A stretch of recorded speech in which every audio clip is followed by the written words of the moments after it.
Als er iets misgaat met de kerncentrale in Borselen, weten veel Zeeuwen eigenlijk niet zo goed wat ze dan moeten doen. Automatisch richting Brabant rijden is in het geval bij een kerncentrale misschien niet de beste optie. Want dan kan die wolk achter je aankomen als de wind die kant op is. Vluchten bij een kernramp in Zeeland is dus niet altijd de beste oplossing. En verder in deze Zeeland nu. Er liggen er in Vlissingen veel meer, zegt expert.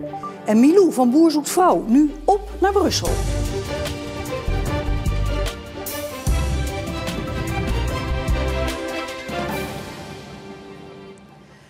Goedenavond. Red jezelf en red anderen. Dat zegt de veiligheidsregio over mogelijke ongelukken met de kerncentrale in Borselen. Omdat we niet zoveel wegen hebben in Zeeland, kunnen er veel problemen ontstaan als veel mensen tegelijk de provincie proberen te verlaten. En zomaar een willekeurige kant op vluchten bij een kernramp is niet aan te raden, volgens de veiligheidsregio. Maar wat doe je dan wel? Nou, gelijk in de paniek schieten en op het toilet gaan zitten, denk ik. Met de deur.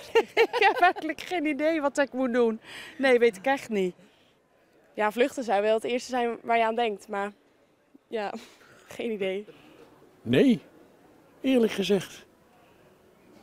Ik zou het niet weten wat we moeten doen. Ik denk toch dat ik heel even zou afwachten wat er om me heen gebeurt en wat er voor informatie naar buiten komt. Bij incidenten in kerncentrales denken we meestal direct aan grote rampen, zoals in Tsjernobyl en Fukushima. Toch is de kans dat er iets gebeurt in kerncentrale van Borselen klein.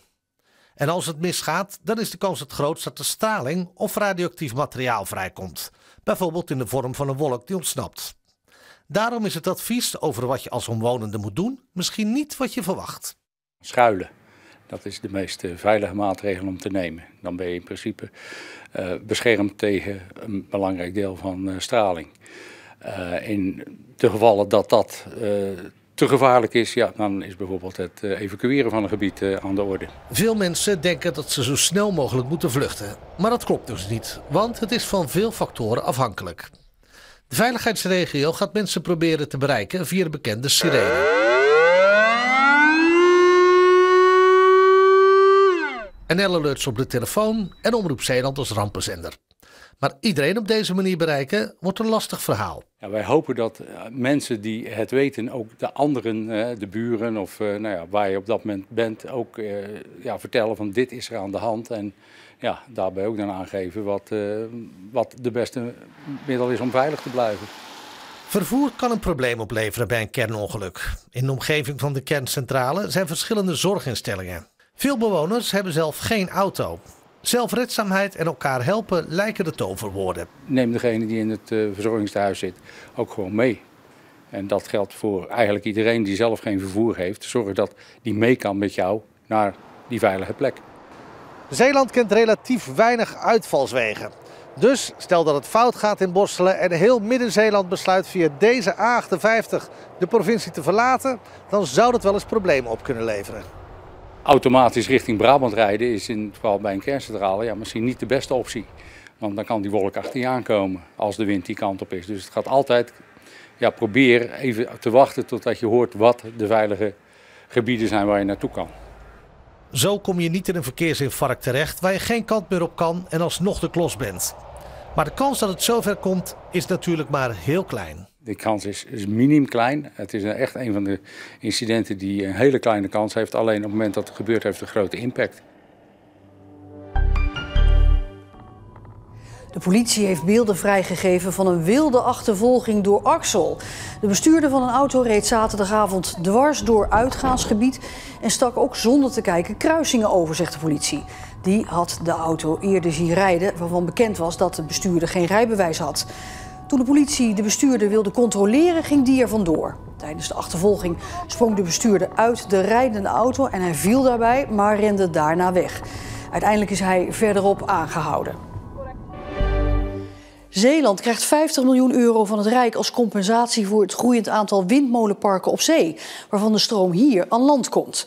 Om die elektriciteit van die windmolenparken verder Nederland in te krijgen, komen er onder meer extra elektriciteitsmasten in het Zeeuwse landschap te staan.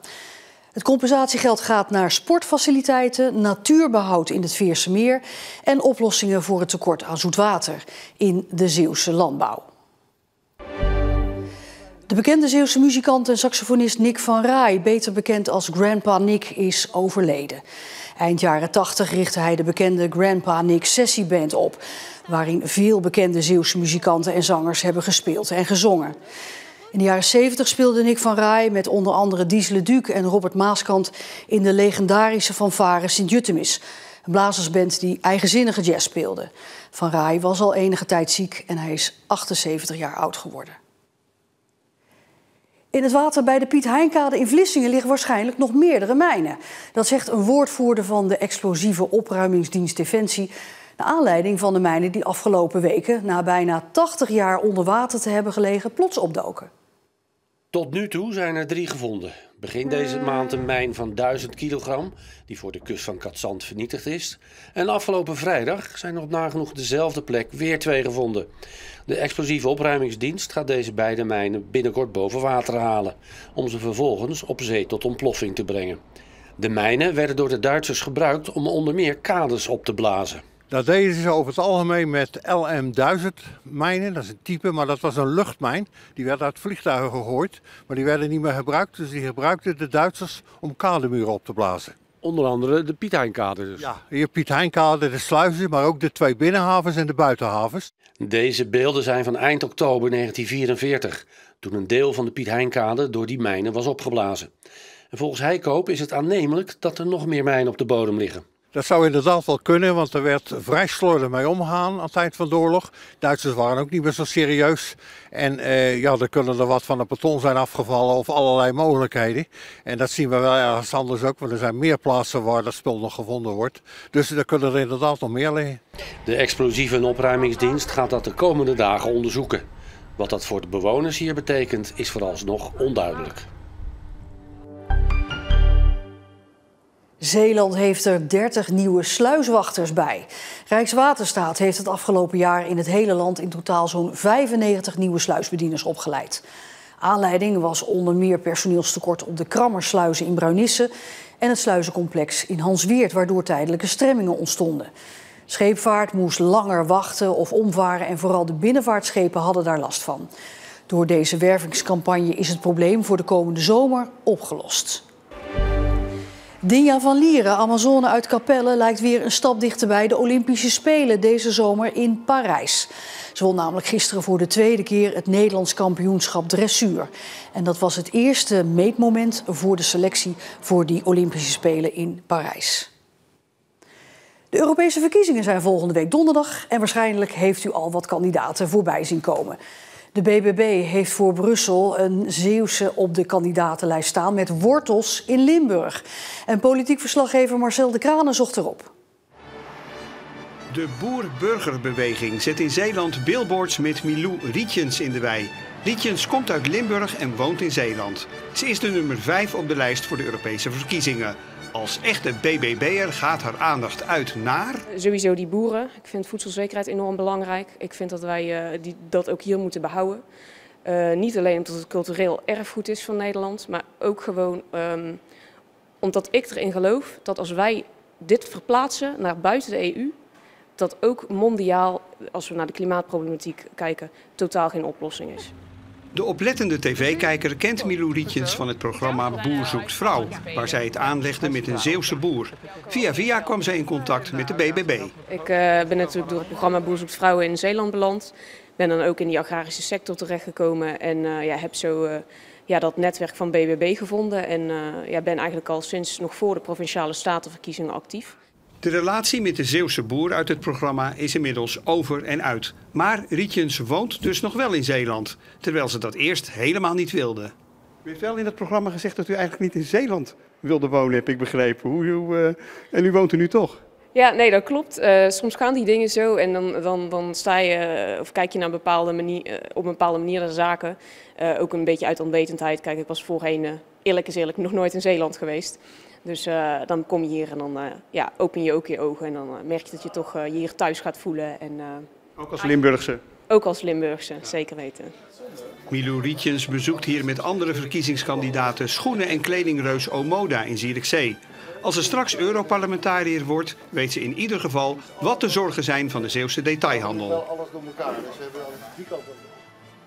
Wat je wel proeft is, als we het over Europa hebben althans, dat ze zich toch zorgen maken ook om de invloed van bijvoorbeeld Chinese producten die hier op de markt eigenlijk bijna gedumpt worden, zeg maar, tegen lage prijzen, waar we eigenlijk niet meer tegenop kunnen concurreren.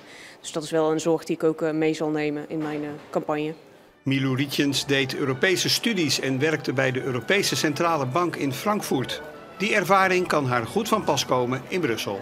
De Europese Centrale Bank, daar zitten ook mensen vanuit al die lidstaten. Dus je hebt wel die feeling van hoe kan ik met een Duitser het beste communiceren of hoe werkt dat met de zuidelijkere staten.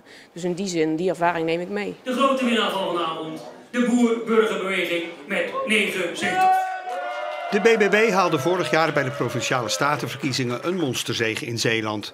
Rietjens was toen ook al kandidaat voor de partij, maar omdat ze op nummer 17 stond, kwam ze niet in de Staten. Ook voor Brussel blijft het afwachten.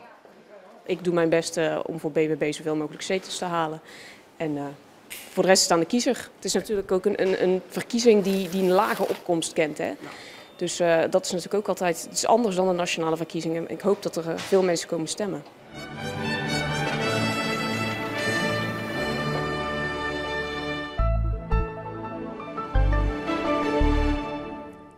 De dag begon eigenlijk best zonnig, zoals hier op deze akker te zien. Maar in de loop van de middag kwam de bewolking binnendrijven en waren er ook al de eerste kleine buien. En ook de komende dagen zijn wisselvallig. Meer Zeeuwse verhalen natuurlijk ook op onze social media kanalen zoals Instagram, Facebook en TikTok. Wat gebeurt er bijvoorbeeld met de mascotte Koos Konijn van de Roompot, nu het bedrijf verder gaat onder de naam Landal. Maar dat bedrijf heeft zijn eigen mascotte al. Dat dus op onze social media kanalen. Tot zover deze Zeeland Nu. Nog een fijne avond.